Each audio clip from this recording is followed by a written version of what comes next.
नमस्ते दोस्तों। आज हम संस्कृत की तीसरी इकाई लेखनम देखेंगे। हम जो लेखन कार्य करते हैं उसके बारे में जानकारी मिलेगी आज कि हम कौन सी लिपि में लिखते हैं। तो संस्कृत भाषा देवनागरी लिपि में लिखी जाती है। कौन सी लिपि में लिखी जाती है? तो देवनागरी लिपि में लिखी जाती है। ठीक उसी तरह राष्ट्रभाषा हिंदी भी देवनागरी लिपि में लिखी जाती है। हम जो हिंदी लिखते हैं वो कौन सी भाषा में है? तो कि देवनागरी लिपि में है।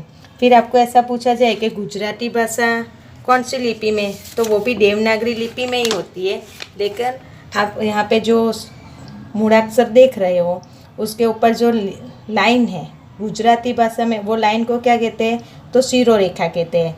जो शिरोरेखा है वो गुजराती भाषा में नहीं होती है। तो ऊपर जो हम लाइन खींचते हैं उसे क्या कहा जाता है? शिरोरेखा कहा जाता है।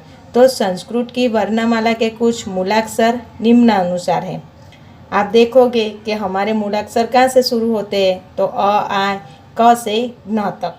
तो यहाँ पे तो घ लिखा है और ध लिखा है, ठीक है ना। तो इसमें ये दिखा रहा है कि दोनों मूलाक्षर कैसे हैं? थोड़े थोड़े सेम है, लेकिन उसमें कुछ भिन्नता दिखाई देती है। तो इसमें कई शब्द ऐसे हैं जो कैसे हैं, लिखने में तो एक जैसे है लेकिन उनमें थोड़ी भिन्नता से लिखा जाता है। तो चलो पहला मूलाक्षर कौन सा है? पहले है घ। और ये ऊपर जो लाइन खींचने में आई है उसे क्या कहते हैं? शिरोरेखा कहते हैं। फिर आपको पता है हमारे हिंदी के स्वर और व्यंजन तो आपको मालूम होंगे कि कितने स्वर होते हैं और कितने व्यंजन। तो उसी प्रकार संस्कृत भाषा के भी स्वर और व्यंजन होते हैं। संस्कृत भाषा के 13 स्वर होते हैं और 33 व्यंजन होते हैं। कितने स्वर होते हैं? तो 13। और व्यंजन कितने होते हैं? तो 33। ये हमें क्या करना है? याद रखना है। फिर है घ, ढ, छ, ल, च, झ। फिर ये शब्द है मित्रों, उसे कई बार न कहा जाता है तो कई लोग य भी बोलते हैं। तो उसे हम क्या कहेंगे? न या य। न। फिर ट और थ। देखो इन दोनों व्यंजनों में भी क्या है? समानता है, ठीक है ना। ट और लिखे तो दोनों ऐसे ही जाते हैं, ठीक है ना। इसलिए इनमें क्या दिखती है? भिन्नता दिखाई देती है। फिर ढ, ड, प, श, फ, अण। हम तो हिंदी भाषा में लिखते हैं। हम कौन सी भाषा में पढ़ाई करते हैं? तो हिंदी भाषा में। और हिंदी और संस्कृत में क्या है? बहुत समानता है। इसलिए आपको ये शब्द लिखने में कोई दिक्कत नहीं आएगी। यहाँ जो नीचे लाइन दी है वहाँ पे आपको क्या करना है? वापस वही शब्द लिखने हैं, ठीक है ना। यहाँ पे ग, फिर ध, ऊपर शिरोरेखा खींचनी है। छ, ल, च, झ,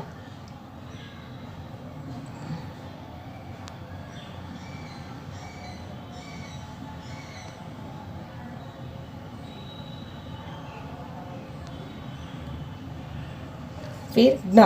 इस तरह से आपको क्या करना है? लिख लेना है, ठीक है। फिर है व, ब। इनमें भी ये दोनों कैसे हैं? तो उनमें कुछ ही भिन्नता देखने को हमें मिलती है। दोनों लिखे तो सेम जाते हैं लेकिन ब में क्या है? बीच में हमने लाइन खींची हुई है। क और क्ष, र, श, श, ख, य, ठ, म, भ, ड, न, न, ह। वहाँ पे जिस तरह हम इस अंक को अलग य बोला गया उसी तरह यहाँ पे उसे क्या बोला जाएगा? न। उसको हम य और न दोनों बोलते हैं, यहाँ पे उसको क्या बोला जाएगा? न। न, ह, त, न, ग, त्र, ठीक है।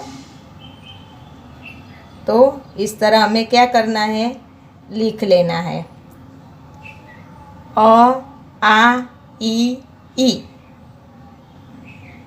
छोटी ई और बड़ी ई, उ ए ऐ रू। ठीक है। फिर आगे स्वाध्याय दिया है। स्वाध्याय में क्या है, निम्नलिखित शब्दों को अनुलेखन कीजिए।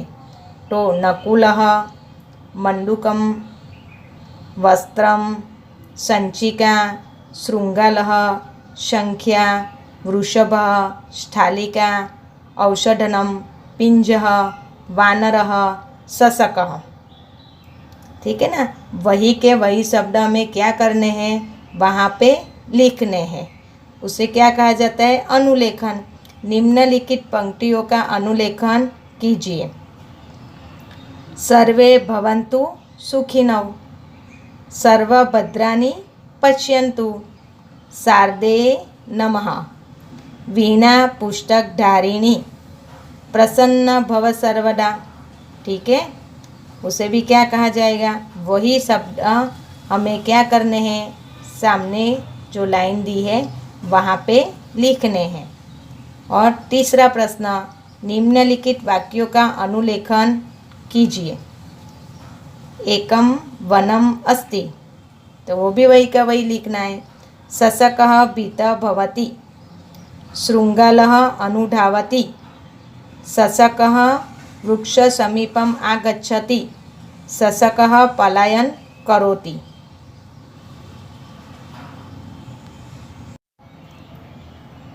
अभी आपको मैं कुछ सवाल बोलूँगी, वो ध्यान से सुनने हैं। संस्कृत भाषा किस लिपि में लिखी जाती है, तो हमें क्या याद रखना है, देवनागरी लिपि में। हिंदी भाषा कौन सी लिपि में लिखी जाती है, तो वो भी देवनागरी लिपि में लिखी जाती है। गुजराती भाषा की लिपि किस लिपि से आई है, तो देवनागरी लिपि से आई है। किस भाषा की वर्णमाला के अक्षर शिरोरेखा को छोड़कर देवनागरी लिपि की तरह लिखे जाते हैं, तो गुजराती, है ना। गुजराती में ऊपर हम लाइन नहीं खींचते, जो लाइन खींची जाती है उसे क्या कहते हैं, शिरोरेखा कहते हैं। संस्कृत भाषा में कितने स्वर और कितने व्यंजन हैं, तो संस्कृत भाषा में 13 स्वर और 33 व्यंजन होते हैं। अब दोस्तों कई बार आपको ऐसे सवाल पूछे जा सकते हैं कि घ और ध, मैंने आपको बताया कि इन दोनों में क्या है, थोड़ी सी भिन्नता है ना दोनों में। तो आपको ऐसा सवाल पूछा जाए, घ मूलाक्षर से तनिक भिन्नता वाला मूलाक्षर कौन सा है, तो हमें क्या याद रखना है, ढ। ठीक है ना, घ और ढ। फिर आगे के मूलाक्षर देखते हैं।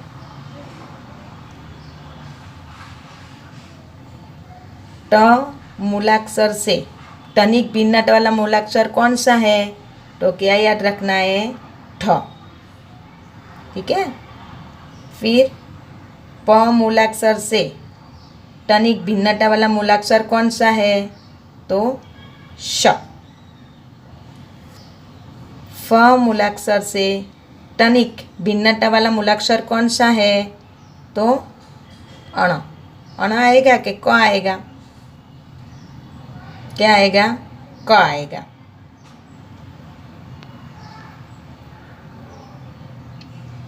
क्या आएगा, क।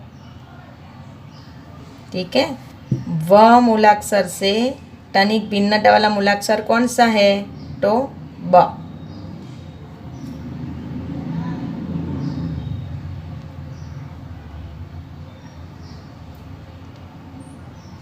म मूलाक्षर से तनिक भिन्नता वाला मूलाक्षर कौन सा है, तो भ।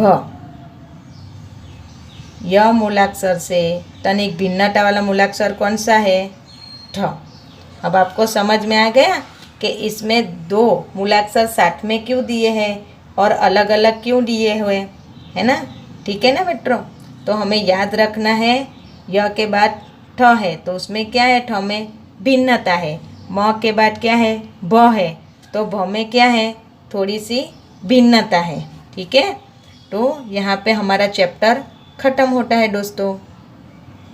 Thank you.